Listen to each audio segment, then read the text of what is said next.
I almost didn't answer the call. It was a random Thursday afternoon, and I was at work when my phone buzzed with the handyman's name on the screen. He had been fixing a leak in the basement while my daughter was away at a week-long school trip. The house was supposed to be empty. Quiet. I stepped into the hallway. "Everything okay?" There was a pause. Then his voice, lower than usual. "Ma'am, I hear crying. From your basement." My heart stopped. "That's not possible," I said immediately. "No one's home. My daughter's in Chicago. I'm at work." "I know," he replied. "That's why I'm calling." Don't miss out on the journey. Subscribe and let's grow, laugh, and learn together. The line went silent except for faint static. Then, barely audible, I heard it too. A thin, strained sound, like a child trying not to be heard. My chest tightened. "Check the windows," I whispered. "Maybe it's outside." I did. Another sound drifted through the phone. Softer this time. Not wind. Not pipes. Crying. I grabbed my keys and left without telling my manager. The drive home felt endless. Every red light felt intentional. Every second stretched like a warning. My mind raced. Break-in? A prank? Something worse? When I pulled into the driveway, the handyman was waiting outside, pale and unsettled. "It's coming from behind the storage wall," he said quietly. "The one with the old paneling." I didn't speak. I just walked past him. The basement air felt colder than usual. The lights flickered slightly as we moved toward the far wall. The crying came again. Clear now. Desperate. My hands trembled. "That wall wasn't always there," I murmured. "My ex-husband had renovated the basement years ago. Said he was adding storage." I never questioned it. The handyman took a crowbar and wedged it between the panels. The wood splintered with a sharp crack. Dust filled the air. The crying stopped. My heart pounded louder than the silence that followed. He pulled again. Another section tore loose. Behind the wall wasn't storage. It was a narrow crawl space. Dark. Sealed. And inside, a small speaker. Still blinking. Still connected to power. My stomach dropped. Someone had installed it deliberately. Hidden it. Timed it. The crying hadn't been coming from inside the house. It had been programmed. And suddenly, I realized something worse than fear. Someone wanted me to believe there was something trapped in my basement. Someone wanted me scared. And only one person had ever had access to rebuild that wall. I stared at the speaker for a long time before touching it. It was small. Black. Cheap. The kind you could buy online for under $20. But it wasn't random. It had been mounted carefully, wired into an outlet that ran behind the paneling. Someone had taken time to hide it. The handyman looked at me. "You want me to unplug it?" "Wait." I crouched closer. The crying started again. Not live. Not reacting. It was a loop. The same shaky inhale. The same broken sob every 40 seconds. My stomach turned cold. This wasn't about breaking in. This wasn't about kidnapping. This was psychological. "Take it out," I said quietly. He unplugged it. The basement fell into thick, heavy silence. The kind that presses against your ears. I stood up slowly. "How long has this been here?" he asked. I swallowed. "The wall was built 3 years ago."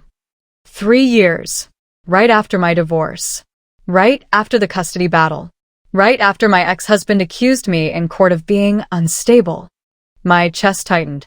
I walked upstairs and pulled out my phone. I opened the home security app. We had installed cameras after the divorce. Not inside. Only outside. Driveway. Front door. Backyard. I scrolled back through saved clips from the past week. Nothing unusual. Then I checked something else. The shared cloud account we once used for our daughter's school photos. He still had access. I changed the password immediately. Logged him out of every connected device. My hands were steady now. Not shaking. Not panicked. Focused. I went back downstairs. The handyman had placed the speaker on the workbench. I flipped it over. There was a small micro SD slot. "Can you get that out?" I asked. He nodded, using a small screwdriver. The card slid free. I didn't play it there. I didn't want to hear it again in that house. After he left, I locked every door and window. I drove straight to a tech repair store and asked them to copy the contents of the SD card. 20 minutes later, the employee handed me a USB drive. "There's only one file on it," he said. "It's about 8 minutes long." I went back to my car, closed the doors, pressed play. Crying filled the speakers. But after the fourth loop, the file didn't restart. There was a shift, a rustle, and then a man's voice. "Come." Measured. If she's hearing this, it means she went looking. My breath stopped. "I told you she scares easy," the voice continued. "Just give it time. She'll start imagining things." My ex-husband. There was another voice in the background. A woman, laughing softly. "She already thinks the house is haunted," she said. More laughter. The recording ended. 8 minutes. Carefully edited. Designed. Not to hurt me physically. To destabilize me. To make me question reality. To make me look irrational if I reported it. I sat in my car, staring straight ahead. This wasn't a prank. It was strategy.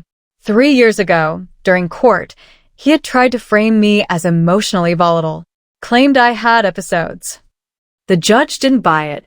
He lost primary custody. But this? If I had called the police screaming about crying in the basement, if neighbors had heard, if I had started telling people there were voices in the walls, he could have used it, Documented it. built a narrative. I drove home slowly, walked back into the basement, stared at the open crawl space. He had installed it during one of his supervised visits. While I was at work, while our daughter was home, that thought hit harder than anything else. He had used her presence as cover. The fear faded, replaced by something colder. I didn't call him. I didn't text. Instead, I called my attorney. I explained everything. The speaker, the recording, the SD card. There was a long pause on the line. "Do not confront him," she said finally. "Bring me everything." The next morning, we filed for an emergency modification of visitation rights. Included the audio file, the physical device, the proof that he had accessed the home during custody exchanges. We didn't accuse. We presented facts. The wiring, the crawl space, the deliberate concealment, the recorded admission. It wasn't about ghosts. It was about harassment, psychological manipulation, intent to destabilize a custodial parent. When he received notice, he called immediately. "You're overreacting," he said smoothly. "It was a joke. A joke." I repeated calmly. "Lighten up. It was harmless." I let the silence stretch. "You hid a device in the wall of the house our daughter lives in," I said evenly, "and recorded yourself admitting it." He didn't respond right away. That was the first crack. He had expected panic. He hadn't expected evidence. And now the narrative wasn't mine to defend. It was his to explain. Court moved faster than I expected. Once the judge heard the audio, his voice, clear and deliberate, the atmosphere shifted. What he called a joke sounded calculated in a quiet courtroom. He tried to smile through it. Said it was stress. Said I was exaggerating. But the wiring photos, the hidden crawl space, the time-stamped file told a different story. Visitation was suspended pending evaluation. When we walked out, he didn't look at me. For the first time in years, I wasn't the one being questioned. And when my daughter came home, the house was silent. Truly silent.